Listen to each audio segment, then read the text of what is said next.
Muy buenas tardes. Desde la Universidad del Norte nos sentimos muy complacidos de contar con su participación en este webinar que hemos preparado especialmente para ustedes.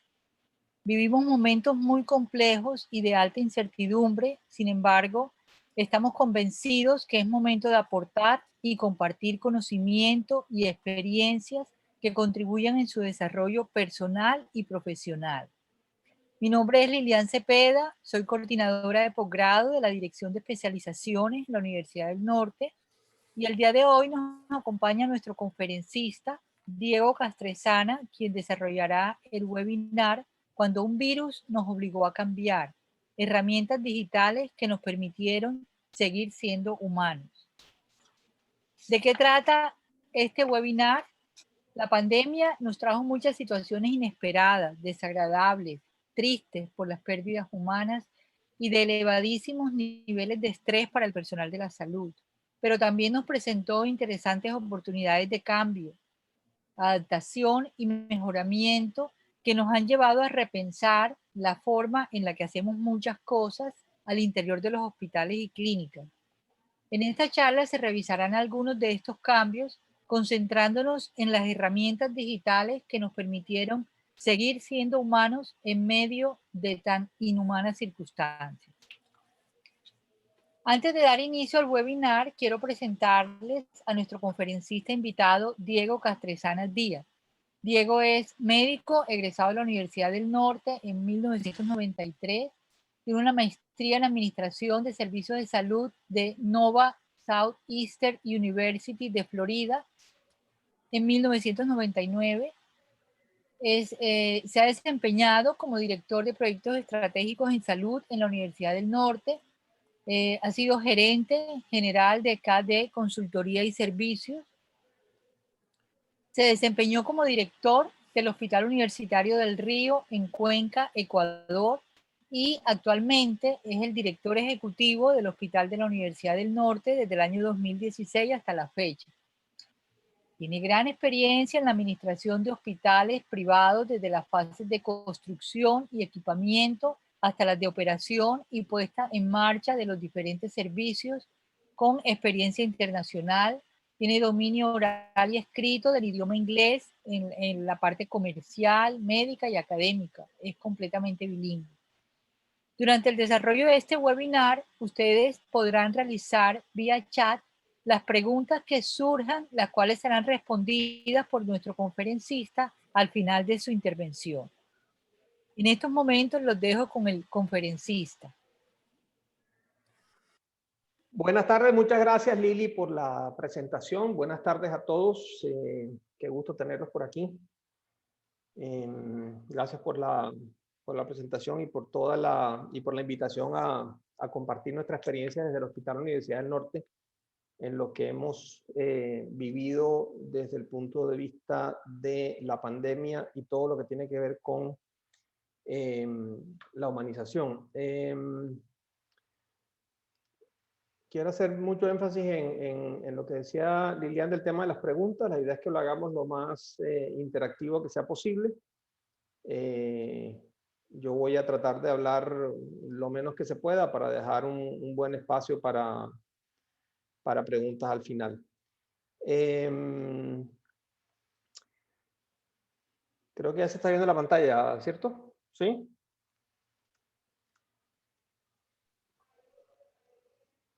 ¿Me confirman que se está compartiendo, por favor? Viendo bien. Bueno. Yo sé que el título que le pusimos inicialmente fue Cuando un virus nos obligó a cambiar, pero preferí cambiar el título y ponerle Cuando un virus nos obligó a mejorar más. Más porque el hospital lleva ya un trecho largo trabajando en el tema de humanización. Lo denominamos Humanización 360, por eso tenemos este logo que tenemos aquí. Vamos a poner el láser. Ese logo de Humanización 360 ha marcado lo que estamos haciendo en el hospital ya desde hace varios años, con una serie de estrategias y una serie de metodologías y de procedimientos que hemos implementado y que nos ha permitido aumentar considerablemente nuestros niveles de humanización y al mismo tiempo nuestros niveles de seguridad, que son los dos focos principales de todo lo que tiene que ver con acreditación y los dos focos principales de lo que estamos haciendo en el hospital en este momento, porque el hospital está en el proceso de acreditarse. Entonces, el principio de humanización 360 está basado en toda la política del Ministerio de Salud y Protección Social, que este ministerio ha dispuesto para los actores del sistema de seguridad social en salud, como parte de todo lo que tiene que ver con mejoramiento y con aumento de la calidad en la prestación de los servicios. Y todo arranca, como debe arrancar siempre, desde los valores institucionales. Nosotros hace 3 años hicimos un cambio en la plataforma estratégica principal del hospital. Redefinimos los valores, teníamos 7, los redujimos a 5, consolidamos algunos para dejarlos y nos hemos concentrado mucho en que no solamente se trate del nombre del valor, sino que además le pongamos a cada valor una serie de conductas. Desde el principio de que si yo le estoy diciendo a cualquiera de mis posibles clientes, comenzando por mis estudiantes, mis pacientes, los familiares de mis pacientes, etcétera, si yo les estoy diciendo que yo considero esas 5 palabras como mis valores, mi comportamiento debe demostrarlo. Entonces, para que no haya lugar a dudas ni haya lugar a confusiones, a cada uno de los valores le pusimos un listado de por lo menos 5 comportamientos que son los que demuestran lo que cada uno de esos valores significa o implica para nuestros colaboradores aquí en el hospital. Entonces, con el de humanización, que es el que nos reúne hoy, yo demuestro un trato humanizado cuando conozco y respeto los derechos de los pacientes, cuando les dedico tiempo también no solamente a conocer sus derechos, sino a explicarles cuáles son sus deberes, cuando trato a las personas por su nombre, algo tan sencillo, tan básico como referirse al paciente por el nombre del paciente, cuando respeto a la individualidad de ese paciente, y aquí nos metemos entonces también con el tema espiritual, de todas sus creencias y de toda su esfera, pensando en todo lo que tiene que ver con el impacto espiritual. Cuando miro los ojos mientras escucho, cuando de verdad demuestro que le estoy escuchando, cuando me está hablando, y cuando demuestro actitud de servicio. Esas son las cosas principales. Por supuesto que hay más, pero esas son como las más grandes en las que nos hemos concentrado para que la gente se dé cuenta, para que todos los que reciben esos valores de parte de nosotros a través de nuestro comportamiento, se den cuenta de que gracias a esos comportamientos nosotros demostramos que sí estamos representando el valor en nuestro día a día. Y por supuesto, pues cada uno de los otros valores tiene también asociado su listado de comportamientos. El enfoque de gestión de la humanización lo sacamos directamente de todo lo que tiene que ver con acreditación, de todo lo que está definido en acreditación. Y lo hacemos así porque todo lo que estamos trabajando desde el punto de vista de mejoramiento en el hospital está basado en el esquema de acreditación con base en el Sistema Único de Acreditación a nivel nacional. Entonces, pues hay una serie de derechos, hay una serie de principios y valores fundamentados en la ética y en la bioética, con todo un fundamento en una serie de corrientes filosóficas, psicológicas, antropológicas, religiosas, etcétera, con los requisitos de acreditación como principio guía para hacer las cosas, con una cultura en la que hemos trabajado muy fuertemente en plantar todos esos comportamientos y toda esa filosofía que se amarre muy bien, que se enraice muy bien en esa cultura, con unos componentes muy importantes de inteligencia emocional que hemos venido trabajando a lo largo del tiempo, desde el direccionamiento estratégico, que lo hemos puesto como principio básico, y demostrado a través de una serie de ejercicios, talleres, trabajos, etcétera, que hemos venido haciendo con todos nuestros colaboradores y con nuestros estudiantes a todos los niveles.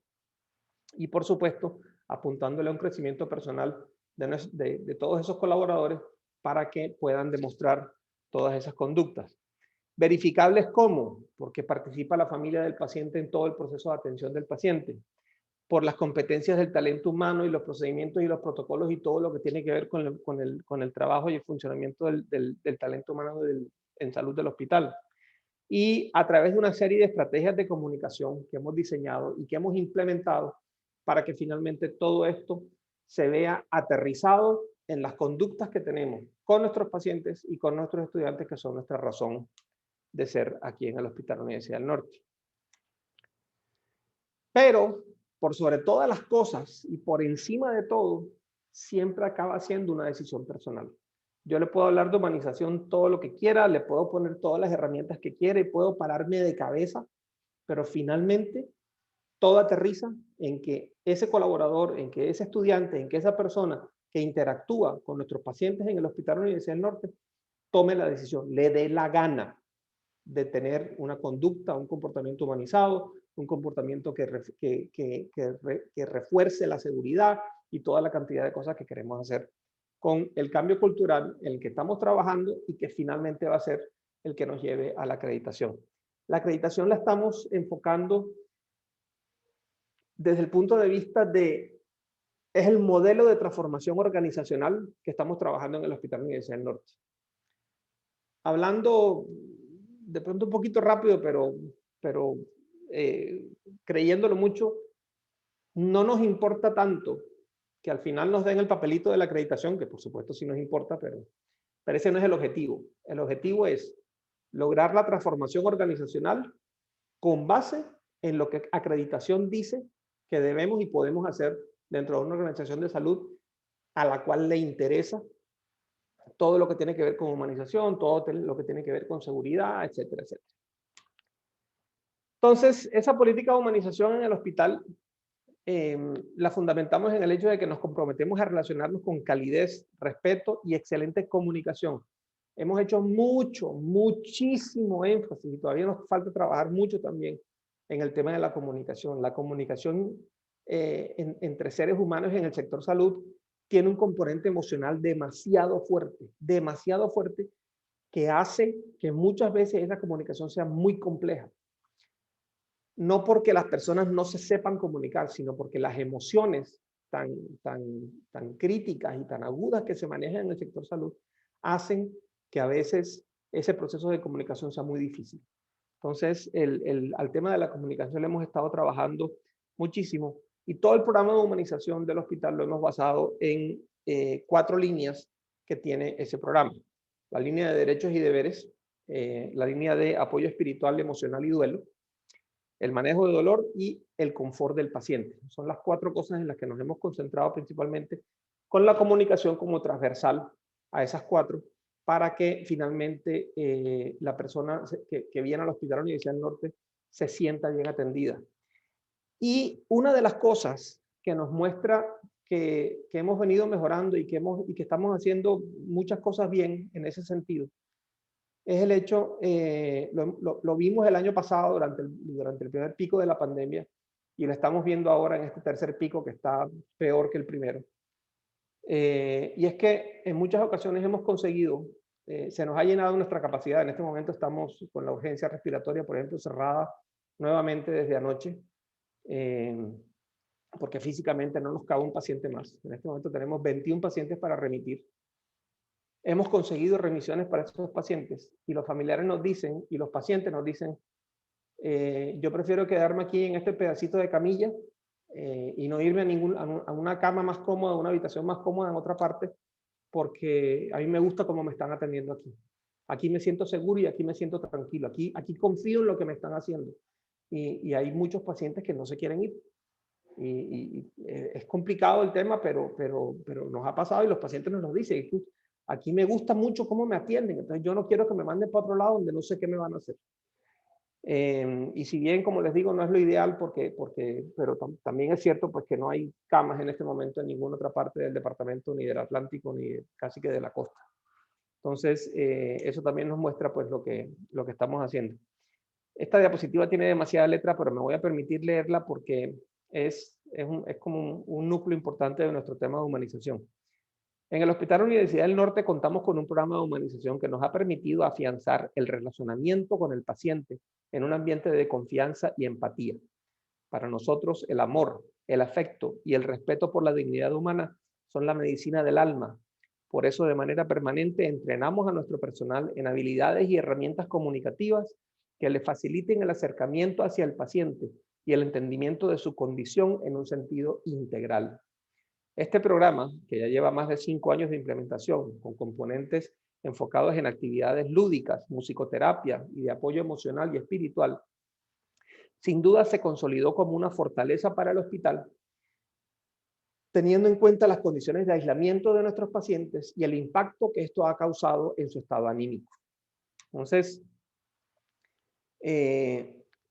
tomamos la decisión de poner a la persona en el centro, de hacer lo que muchas de las guías de Plaintree dicen con respecto a considerar a ese ser humano que estás atendiendo, del que sí es un paciente, pero es verlo mucho más allá, no es solamente verlo como paciente, sino verlo como un ser humano que viene a donde nosotros, poniendo su vida en nuestras manos, poniendo su confianza en nosotros, y nosotros tomamos esa confianza, tomamos esa vida y hacemos nuestro mejor esfuerzo por tratarla de la mejor manera posible, primero como persona y después como paciente que tiene una enfermedad. Y ahí la humanización toma un carácter muchísimo más crítico todavía porque hay incertidumbre, porque hay aislamiento y porque hay muchísimo miedo. El nivel de miedo es impresionante. Cuando esta pandemia empezó, la incertidumbre y la falta de conocimiento y toda la cantidad de barbaridades que salieron en redes sociales y que se multiplicaron de una manera, ahí sí que viral, llenaron a la gente de un pánico que cuando no tenían cómo manejarlo, cuando no tenían cómo expresarlo, los llevaba a la ira y inclusive a la violencia física. Nosotros nos partieron la puerta de la urgencia en 2 ocasiones. Hubo un tiempo que nos tocó pedir que la policía prácticamente nos pusiera un calle aquí frente al hospital. Eso, gracias a Dios, ya pasó. Pero todo eso lo pudimos manejar entrenando y reentrenando a nuestra gente en temas de comunicación, porque en muchas ocasiones esos accesos y esas reacciones que tenía la gente se debían principalmente a que la gente no sabía qué hacer con esas emociones, con esa ansiedad y con ese miedo que tenían, y por eso reaccionaban de esa manera, y así lo entendimos. Sabíamos que no era un ataque personal en contra de nosotros o de nuestra gente, sino que sabíamos que se trataba de una reacción emocional de una persona que está sometida a unos niveles de estrés increíblemente grandes y que no tiene ni idea de cómo manejar. Entonces, hicimos una serie de intervenciones que les voy a mostrar a continuación. ¿Qué hicimos? Hicimos mucho refuerzo de capacitaciones que ya le habíamos dado a la gente y que se las volvimos a dictar, sobre todo en el manejo de ese paciente que venía con una patología respiratoria, que como le digo, pues en los hospitales tampoco es que no la supiéramos manejar, pero en este caso era un tema mucho más agudo, mucho más intenso y con unas características de un virus que era facilísimo de contagiar entre las personas. Entonces, definimos una ruta de atención psicológica para nuestro personal. Sabíamos que eso iba a ser una de las cosas que íbamos a tener que mostrar o que atacar o que tener en cuenta más bien. Y montamos toda una serie de apoyos que les voy a mostrar ahorita cómo lo hicimos. Hicimos campañas informativas y entrenamiento en el manejo de la familia, porque eran familiares que llegaban, entregaban a su paciente y se iban, y en muchas ocasiones y durante mucho tiempo, durante como estamos ahora otra vez también, no iban a poder ver a sus familiares, solamente iban a poder recibir noticias telefónicas, que en el mejor de los casos iban a ser 2 veces al día, pero que con mucha frecuencia iba a ser solamente 1 vez al día, por la cantidad de trabajo y de pacientes y de cosas que había que hacer con esos pacientes que teníamos en ese momento. Por supuesto, mucho entrenamiento en uso de elementos de protección personal, y aquí la tecnología nos ayudó mucho porque era la forma más fácil de difundir videos, de difundir imágenes que se hicieron para enseñar a la gente a utilizar los EPPs completos como tenían que hacerlo con el traje de astronauta, etc. Hicimos una serie de campañas informativas también sobre los factores de riesgo que tenían nuestros trabajadores y todo lo relacionado con el tema de seguridad y salud en el trabajo. muchísimo entrenamiento en ese sentido. En las guías de manejo, se reforzaron las guías de manejo de los pacientes adultos y pediátricos. Se hicieron una serie de conversatorios acerca de la enfermedad para decirle a la gente lo que era el coronavirus, cómo se comportaba, cómo se transmitía, etcétera, etcétera. Y se hicieron grupos de trabajo sistemáticos interdisciplinarios en los cuales pusimos gente de diferentes áreas a conversar y a que hablaran entre ellos de cómo se sentían. Por un rato hicimos que se olvidaran de la enfermedad como tal y los pusimos a conversar entre ellos sobre cómo se sentían con lo que estaba pasando. Además de una serie de simulacros que hicimos en nuestro laboratorio de simulación, que es un laboratorio de simulación bastante grande que tenemos aquí en el hospital, en el que hicimos una serie de capacitaciones en intubación bajo la cúpula esta, que era súper incómoda, pero que tocó aprenderla a utilizar porque era la mejor forma de disminuir la posibilidad de riesgos. Hicimos una serie de capacitaciones en todos nuestros muñecos, en todos nuestros maniquíes que tenemos para manejar vía aérea y toda esa cantidad de cosas. Capacitaciones sobre el uso de los ventiladores, con todo lo que eso implicaba, con participación de enfermería, de terapia respiratoria, de medicina, etc. Y en otra serie de cosas muy específicas. Por supuesto, también el entrenamiento y seguimiento de los elementos de protección personal, con estos principios de mantener al personal motivado, capacitado, valorado, por sobre todas las cosas, valorado, y haciéndole seguimiento a la forma en la que estaban utilizando el elemento de protección personal. Hicimos un montón de piezas que distribuíamos por redes internas. Además hicimos un grupo de Instagram cerrado exclusivo para el hospital, ya que les voy a mostrar dentro de un ratico. Mucho énfasis en el tema de sonreír con los ojos, y les decíamos a la gente, sonreír con los ojos es tener el alma dispuesta a hacer compañía, a brindar palabras de aliento y a servir con corazón. ¿Por qué? Porque el objetivo era hacerle sentir a la gente, a nuestros pacientes sobre todo, y yo lo digo porque yo fui paciente, yo estuve 5 días hospitalizado aquí en el hospital con COVID. Estuve a esto así de que me intubaran, porque la PAFI me llegó a bajar bastante. Gracias a Dios salí adelante por la forma en la que me trataron, pero todos los que entraban yo solamente les veía los ojos, porque tenían tapaboca N95, lentes, encima el visor y vestidos con el traje ese de astronauta de pies a cabeza. Entonces, cada vez que entraban, yo les preguntaba, ¿y tú quién eres? Y aprendí a reconocer cómo sonreían con los ojos y cómo se les estiraban las comisuras de los párpados, etc. Entonces, esa fue parte muy bonita del trabajo. Pero una cosa que hemos tenido todo el tiempo pendiente ha sido el tema de la salud mental de nuestros colaboradores. Se ha visto afectada, no les voy a decir que no se ha visto muy afectada, ha sido muy difícil. No solamente por los niveles de estrés de manejar unos pacientes que hasta el momento antes de la pandemia nunca habíamos manejado, por lo menos no con esa intensidad, sino además con el estrés adicionado de que podían llevar la enfermedad a su casa, y en su casa estaban sus papás, sus abuelos, su hermana que tenía una disfunción inmune y que el virus le podía pegar especialmente fuerte, etc. O sea, era estrés por todos lados, era problemas durante los transportes, que si se iban a montar en el bus y tenían un pijama quirúrgico, el chofer del bus al principio les decía que no se podían montar, o los hacían bajarse, como me llamó un día una auxiliar de enfermería llorando a decirme que la habían bajado del bus porque estaba vestida con el uniforme del hospital. Las cosas que hemos tenido que vivir como personal de salud han sido muchas muy bonitas, pero han habido también otras muy, muy, muy difíciles. Entonces la idea era proveerles herramientas emocionales al personal de salud para prestar el servicio de la manera más eficiente posible a través de la gestión adecuada de sus emociones, que en la mayoría de los casos estaban relacionadas con o están relacionadas con 3 temas principales: la desconfianza hacia las recomendaciones que se hacen frente a los elementos de protección, el miedo al contagio y a la muerte, y el miedo al colapso de la institución. Gracias a Dios no hemos tenido ningún personal que haya perdido la vida, ninguna persona del hospital ha perdido la vida debido al COVID. Hemos tenido varios hospitalizados, hemos tenido 2 intubados, pero gracias a Dios todos han salido adelante. Aquí también la tecnología se convirtió en un aliado súper importante, porque casi la mitad de las actividades que hicimos de salud mental las hicimos de manera remota. vía videoconferencia, vía WhatsApp, utilizamos todas las herramientas que podíamos utilizar, que nos daban todas las redes sociales para poder mandar la información. Hicimos una serie, mantuvimos a la gente informada, eso fue muy importante también, y para mantener informada la única forma era a través de la tecnología.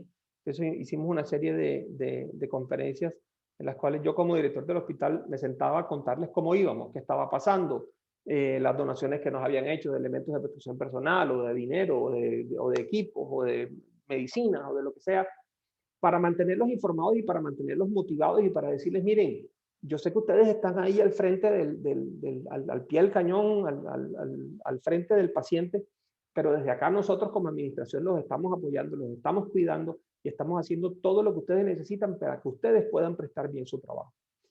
En abril del año pasado tuvimos a un auxiliar de enfermería, Jairo, de la urgencia, un tipo muy querido por todo el mundo acá en el hospital, que lleva mucho tiempo trabajando con nosotros, que fue el primero que se contaminó. El primero que se contagió con el virus nos pegó muy duro a todos, porque ya era el primero y sabíamos que después de ese pues iban a venir más, por razones obvias, porque el tema del manejo de la carga viral, en algunos casos, por más que tuvieras todos los elementos de protección personal, igual a veces algo pasa. Entonces, a partir de ahí comenzamos a sentir esto y a manejarlo, y sabíamos que una de las herramientas más importantes que teníamos era el de informar a la gente y el de contarle lo que estábamos haciendo. Entonces hicimos todas estas piezas, le preguntamos a la gente cómo se estaban sintiendo, que aprendieran a medir todavía más los efectos del estrés en su cuerpo y qué podían hacer para eso, y entonces definimos esta unidad de apoyo emocional en la que le hacíamos énfasis a que, oye, juntos vamos a salir adelante. Este tema no es tuyo solo, es de todos, es de nosotros como institución, y aquí estamos para lo que necesites. Y gracias a Dios eso ha surtido un muy buen efecto. Tuvimos varios talleres de primeros auxilios psicológicos en que les enseñábamos a la gente a manejar el tema emocional y de salud mental. Otro taller que hicimos, por ejemplo, que se llama Reconozco mi ansiedad, manejo mi estrés, manejado por 2 psicólogos dentro del hospital. Psicología y psiquiatría dentro del hospital trabajaron en superllave y siguen trabajando en superllave para precisamente manejar este tipo de situaciones. Hicimos además un grupo de fortalecimiento para trabajadores con diagnóstico de COVID-19. Todo esto a través de tecnología, todo esto a través de teléfonos, de computadores, de diferentes hijo de mil pantallas, para que se pudieran conectar y para que pudieran estar pendientes. Y este programa lo comenzamos con nuestros pacientes y lo extendimos a nuestros empleados. Tuvimos muchos de nuestros empleados de los que se infectaron, estuvieron hospitalizados aquí con nosotros. Y les hacíamos énfasis en que cuando salían de la enfermedad, pues oye, lo lograste, saliste adelante. Y les mandábamos mensajes específicos para cada uno de esos pacientes. Y diseñamos o trabajamos también mucho el tema de decirles que entendíamos cómo se sentía volver a trabajar después de haber tenido COVID. Y que al principio la podían coger suave mientras volvían a recuperar el ritmo, etcétera, por todo esto del síndrome post-COVID, que hace mucho énfasis o que produce esa fatiga crónica y esa dificultad que hay para volver a coger ese ritmo que traíamos antes de la enfermedad. Yo le digo porque también yo lo viví cuando pasé esto. Otro de los webinars que hicimos fue con el tema de frustración y duelo en la pandemia. La idea era decirle a la gente, oye, desahógate, cuéntanos cómo te sientes, cuéntanos qué has vivido, qué ha pasado con esto, y nuevamente con el apoyo de psicología y de psiquiatría dentro del hospital. Y por supuesto todo a través de herramientas tecnológicas, porque presencial no se podía hacer prácticamente nada.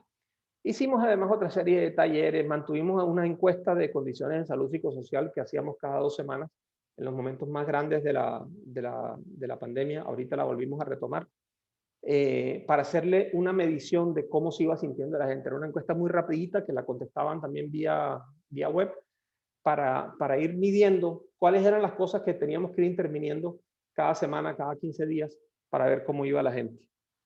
Trabajamos mucho con los líderes de las áreas, para que esos líderes también pudieran porque finalmente el líder de cada área es el que recibe cada una de las cosas, pero para que ellos pudieran también apoyar a nuestros colaboradores y de esa manera pudieran esos colaboradores atender mejor a nuestros pacientes.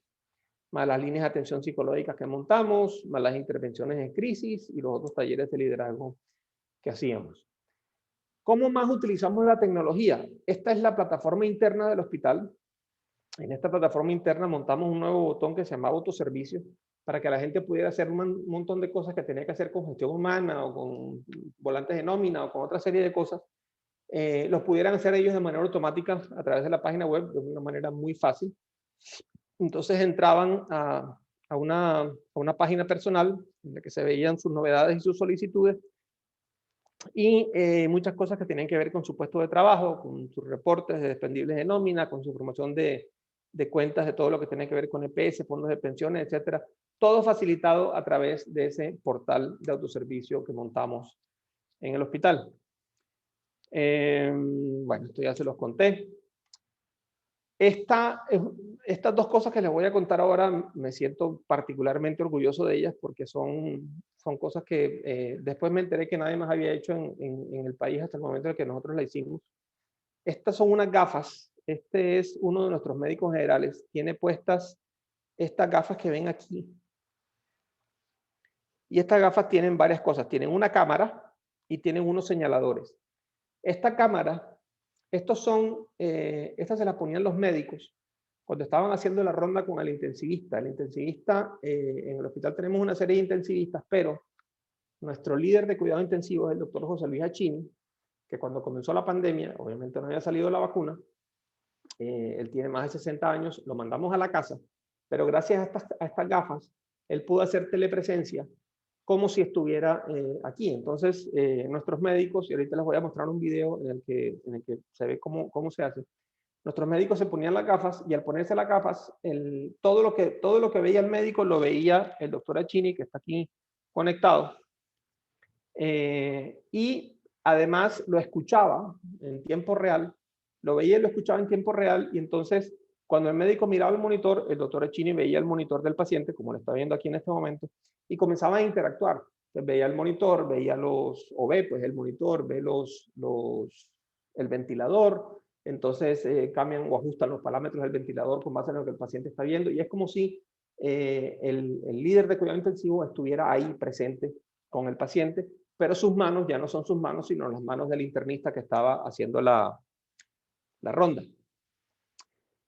Además de eso, fuimos los primeros en la costa en implementar, los primeros en la región y los segundos en el país, en implementar el sistema de Anaconda. Y aquí me permito compartir el mensaje que me mandó por WhatsApp el doctor Achini cuando me contó esto. Me dice: buenas tardes. En medio de lo aciago de la situación del país en esta pandemia y de la alta presión en las UCIs de Colombia por la alta demanda de pacientes y por el desabastecimiento de medicamentos que obliga a optimizar y racionalizar estas tecnologías, sumado a la búsqueda de alternativas, nuestro Hospital Universidad del Norte hace aportes a la región y al país con la instalación exitosa del primer dispositivo Anaconda en nuestra región Caribe y la segunda en Colombia, orientado a administrar anestésicos inhalados como excelente alternativa a la sedación con medicamentos intravenosos.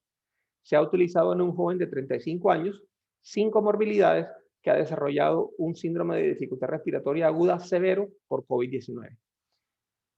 Fue tan novedoso que hasta salimos en el Heraldo para contar lo que era el dispositivo de Anaconda. Anaconda significa Anesthetic Conserving Device. Y básicamente lo que se hace es mantener al paciente sedado a través de anestésicos inhalados, antes que utilizar tanto sedante intravenoso. Entonces eso tiene una serie de ventajas que no me voy a demorar ahora, pero tiene una serie de ventajas muy buenas para mantener los niveles de sedación del paciente. Además, pues utilizamos también la tecnología para contárselo a todos nuestros personas dentro del hospital, y siempre hicimos un reconocimiento de quién estaba participando en qué cosas. Entonces, aquí salía el médico intensivista, coordinador José Luis Achini, anestesióloga fulanita, jefe de enfermería, no sé qué y tal. Todos los que participaban en las cosas que hacíamos en el hospital eran mencionados y se los contábamos a los demás, porque eso motiva a la gente, eso conecta a la gente con la organización y hace que la gente se sienta reconocida y a los seres humanos nos encanta que nos reconozcan en las cosas que hacemos. Este es un ejemplo de tecnología desde todos los puntos de vista. Espérense, yo pongo...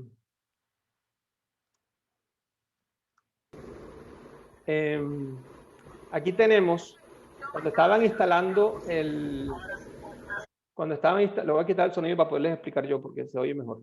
Cuando estaban instalando el sistema Anaconda, que se conecta a un ventilador Drager, en este caso, pues uno Drager, aquí está el doctor, este video es el video de las gafas que les hablaba hace un rato, y el doctor Achini desde su casa está viendo todo lo que están haciendo con la conexión del sistema Anaconda al paciente para poder lograr esa sedación vía anestésicos inhalados en un paciente que está en cuidado intensivo. Ojo que este paciente no está en cirugía, está en cuidado intensivo.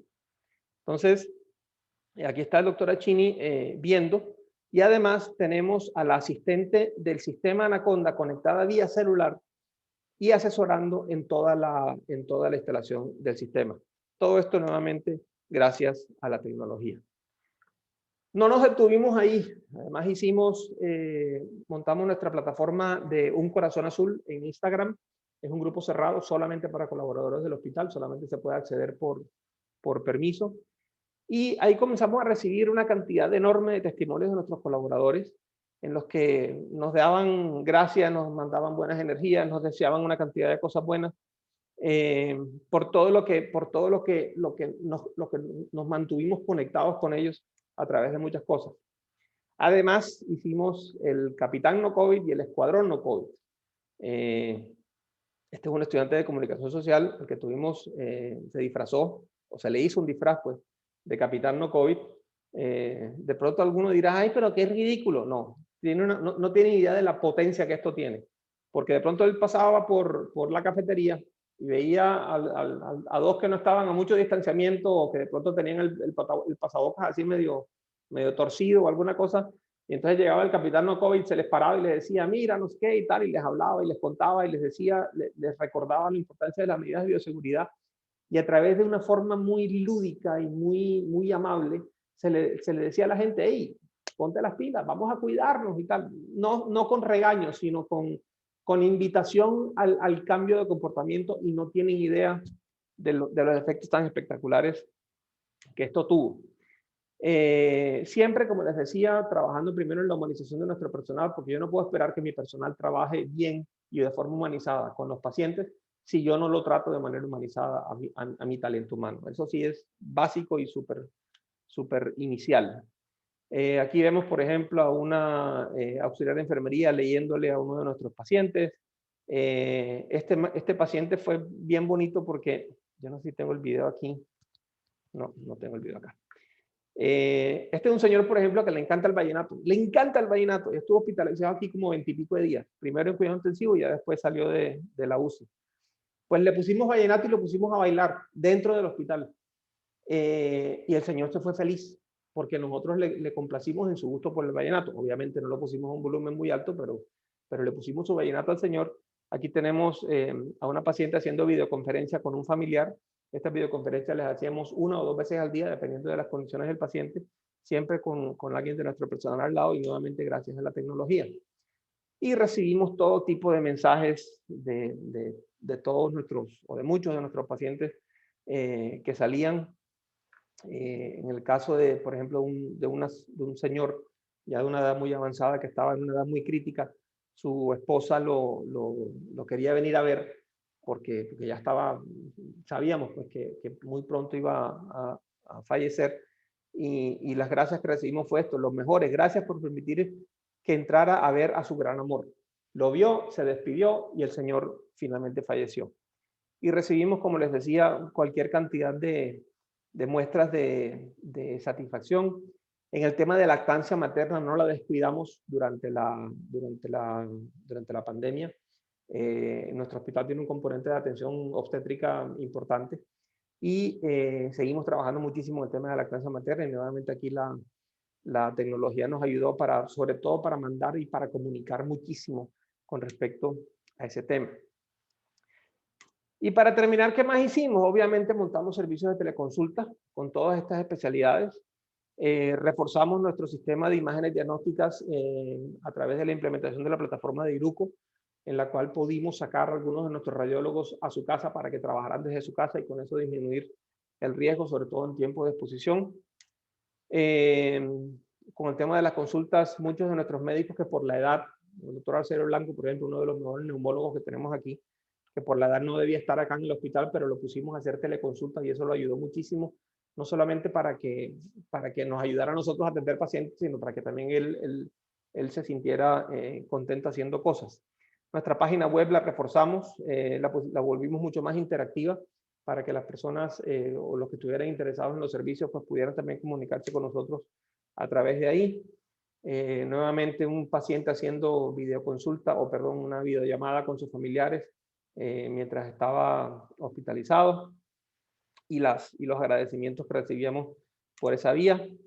Implementamos un programa de rehabilitación pulmonar post-COVID que incluye, inclusive, valga la redundancia, pletismografía, que la acabamos de implementar también, para hacer un programa de rehabilitación pulmonar completo, que ha tenido un impacto muy grande.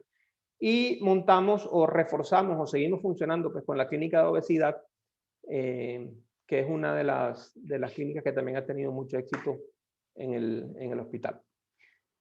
Eso es lo que tenía para contarles. Dije que iba a hablar menos, pero hablé mucho. Así que tenemos tiempo para unas preguntas. No sé si... Agradecemos al conferencista por lo provechoso que ha resultado abordar esta temática en este espacio y a continuación procederemos a leer algunas preguntas realizadas por nuestros participantes. Vianney, ¿las lees tú? Aquí tengo una pregunta. ¿Qué tan alto ha sido el impacto de la pandemia en la salud mental de los pacientes y sus familiares?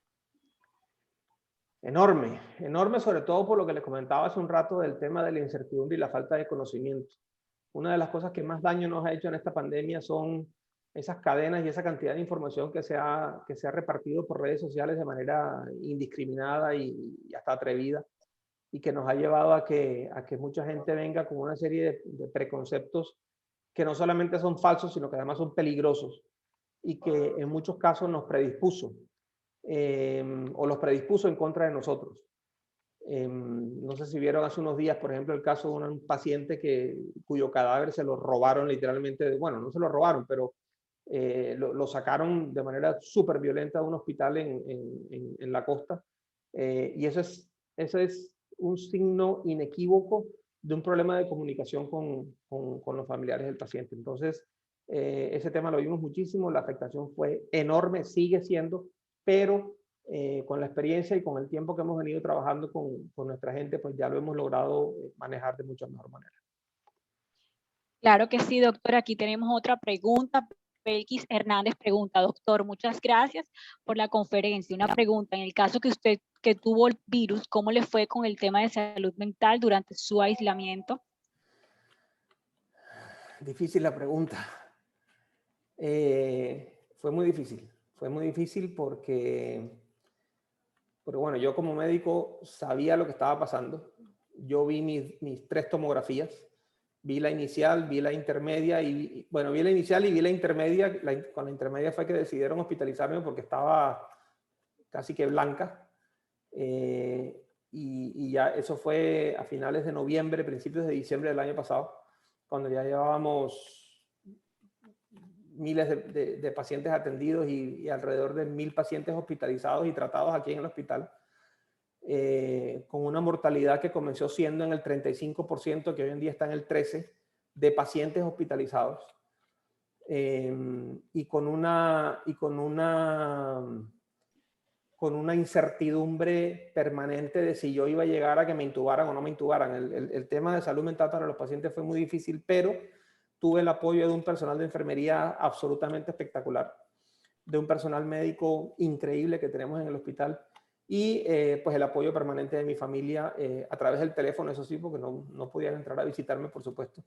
Pero fue una experiencia muy dura, pero también me enseñó mucho, porque además aprendí algunas cositas que teníamos que mejorar en la atención gracias a que fui paciente. Entonces, fue en realidad una experiencia difícil, pero muy enriquecedora. Claro que sí. Doctor, aquí tenemos otra pregunta de Daily Luz. Dice, ¿han pensado en implementar capacitaciones virtuales para los pacientes para contrarrestar la desinformación que se maneja actualmente entre las personas ajenas al personal de salud? Sí lo hacemos de manera permanente a través de nuestras redes sociales. Estamos mandando información todo el tiempo que busca contrarrestar eso. No podemos ir en contra directamente de alguna información específica que haya sido publicada, porque eso lo que genera es un rechazo, pero sí estamos mandando permanentemente mensajes y estamos participando permanentemente en diferentes eventos y sobre todo en medios de comunicación, mandando la mejor calidad y cantidad de información que creemos que debemos enviar para tratar de influir positivamente en la comunidad. Pero aquí hay un componente muy importante y es que la gente cree, tú le puedes presentar todos los hechos y datos del mundo, y esto está demostrado, esto no lo estoy diciendo yo, esto está demostrado a través de una serie de estudios que se han hecho. Tú le puedes mostrar a la gente todos los hechos y datos que tú quieras, pero finalmente la gente va a creer lo que quiera creer. Si los hechos y datos apoyan lo que ellos creen, le creen a los hechos y datos. Si no, no, los rechazan de plano. Entonces el tema es una muy buena comunicación casi que uno a uno, casi que cuando se va presentando el familiar, el paciente, etcétera, hablar y cogerlo desde el principio y comenzar a mandarle información, no solamente la información adecuada, sino de la forma adecuada. Aquí la forma es crítica, y la forma es crítica porque la gente está muy sensible y porque hay muchas emociones que están hirviendo todo el tiempo y que son las que hacen que la gente finalmente de pronto no reciba o sí reciba la información que uno le está tratando de entregar para beneficiarlo. Listo, doctor. Tenemos una pregunta de Jesús Rat. Dice, buenas tardes, doctor. Ha sido un problema conocido el desabastecimiento de muchos medicamentos y por consecuencia un aumento en su precio. ¿Cómo ha hecho el hospital para evitar estos elevados costos y a la vez no quedarse sin medicamentos? Muy buena pregunta.